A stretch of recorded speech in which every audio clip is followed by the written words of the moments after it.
Welcome back. USA Boxing is updating its transgender policy. Biological men who identify as women will be allowed to compete in the women's category once they've completed gender reassignment surgery and undergo regular hormone testing.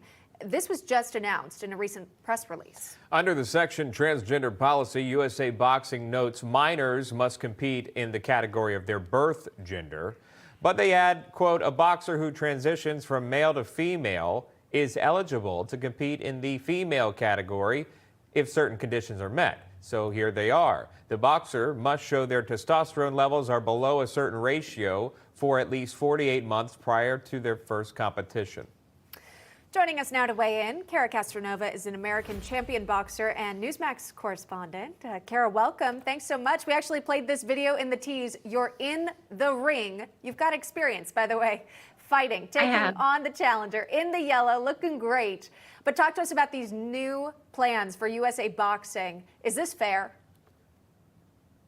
It's not fair. I am a former boxer with USA Boxing, also a referee, judge, and coach, so I know the organization well. I knew it was only a matter of time before this would come about. Boxing's not like baseball or swimming. Boxing, the whole point is you're punching somebody in the head and you're trying to knock them out. So it's not, I mean, while it's unfair where there's transgender women, I think in other sports, this is a whole nother level because this could be life or death. So when you get in the ring, the whole point is to punch somebody in the head. You're hitting heads and not baseballs. So it's very scary for me as a former boxer and as somebody who trains females and who trains women to know that there could be a time when they get into the ring with men. And one of the scary things is I don't even know what the rules will be when it comes to informing women if the person they're fighting was a former male. So you might have a woman get into the ring and not even know that they're fighting a transgender female. So that's very scary to know. And I don't know if they're going to disclose that before a match. So you've weighed in on that. Champion Australian boxer known as the Blonde Bomber weighed in, saying, quote, I don't care about political correctness. It's politically incorrect to have a man fighting a woman, and I don't care. That's exactly what it is. This society is too soft. This is our health and safety. The girls need to stick together or women's sports in 50 years will be filled with male-born champions.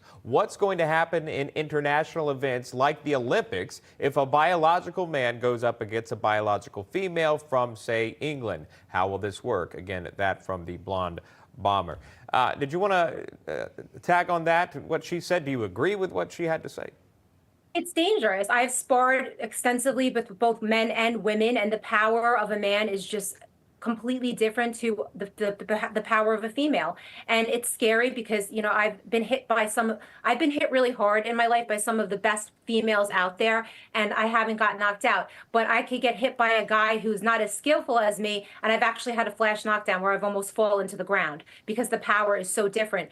And what's so frustrating is that they're using only testosterone as the marker for whether somebody could box or not, when in actuality, just because you take estrogen and you lower your testosterone, that doesn't make your fist smaller as a man. It doesn't make your skeleton smaller. It doesn't make your bone density less. All of these advantages that men naturally have. They have bigger hearts. They have bigger lung capacity. They have faster reaction time. Their brains are programmed differently from birth to be more reactionary, to be more competitive, to be more aggressive. So all of these natural advantages that men have are not being addressed just because someone's bringing down their testosterone level, which, by the way, 5 nanomils per liter which is what they're allowing men to have if they do box women, is double the amount the average female has. So the average female has about 2 nanomils per liter of testosterone in her body, and they're allowing transgender women to have up to 5, which is double the amount of the average female. So it's still unfair.